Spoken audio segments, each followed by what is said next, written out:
When I first introduced myself to you guys, I told you that I'll be doing a lot of cooking from cookbooks. That was my mom's, my grandmother's.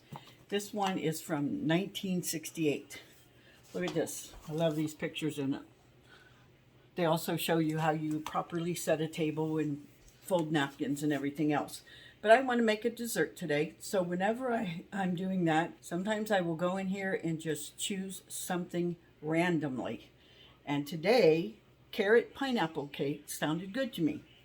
So I am doubling the recipe, and you're going to tell that it's an older cookbook because they actually ask for salad oil, which I could have probably used butter, but I'm going to follow their recipe. I'll tweak it after I do that. Salad oil. You've ever heard of that? So in this bowl, I already have 3 cups of flour. I am to add 2 cups of sugar. Again, this is doubling it. In here, I have my baking soda, my baking powder, my cinnamon, and salt. And those are double teaspoons of all of those. And what I'm to do is I'm just supposed to put all of this together. And then I also put 2 cups of shredded carrots, 2 teaspoons of vanilla, 1, 2.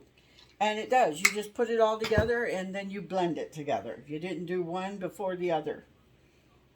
And then I have 1 1/3 cup of salad oil. I just love that. It asked for a 1/2 cup of crushed pineapple. Remember, I can my own pineapple.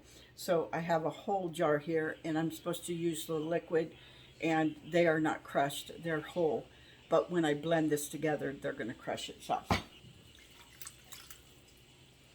This just sounds like it's going to be really good. Add 4 eggs. I kind of whipped them beforehand. And then I am to blend that all together. And the reason I doubled the recipe is because it said put it in like a 9x9 or an 8x8. But I have my bigger one. I want to put it in there so we have cake for kind of like the week. Or at least one that will last through tomorrow. I told you we love dessert. So I'll blend this and I'll be back with you. Okay, it's all mixed. One modern technique that I'm going to do is I'm going to use parchment paper. My sister-in-law is always using this when she does things. My only question is, if somebody does use parchment, am I supposed to oil and flour it? Or does that take care of that for me? So this is what it looks like.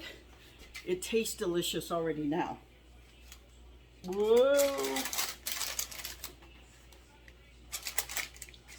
I'm going to put it in the oven at 350. It says for 35 minutes, but remember, that's for the smaller cake. So I will check it at 35 minutes, and then we'll go from there. I'll check it probably every 5 minutes from that point. We'll show you after it comes out of the oven.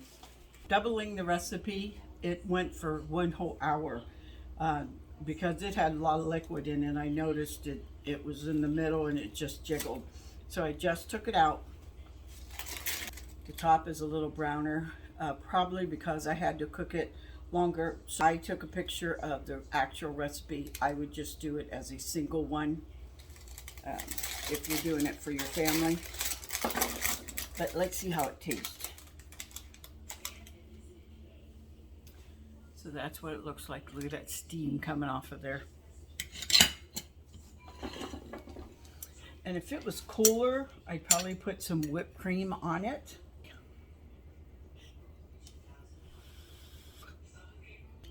It's really moist and not sweet, not too sweet, but just sweet enough. It actually tastes very good. I would recommend doing this one again. Thanks for stopping by the Daily Dig with Debbie. I am truly grateful to everybody who has been supporting me and encouraging me and asking questions and getting involved. I hope all of you have a wonderful, extraordinary day.